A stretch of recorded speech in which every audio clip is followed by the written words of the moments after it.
aba mureba hano ni Safi na Bigiso.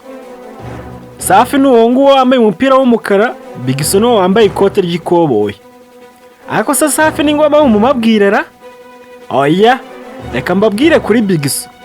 Bigiso ni umuhungu w'imyaka ntazi.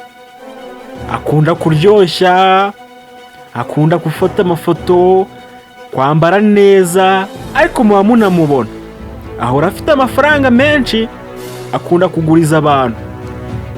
Ariko ibyo tubyihorere. Ni umwana ufite impano yo kurwana. Afite umukandara w'umukara, ntumbaze uko witwa. Akunda kurwana, ni umukaratika muri make. Ariko iyo agize umujinya, azana imbaraga zidasanzwe mu mwitondere. Aha, reka mbareke mwirebere ibikurikira.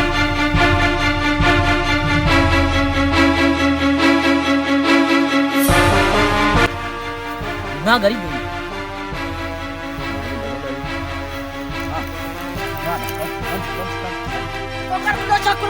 Ehe,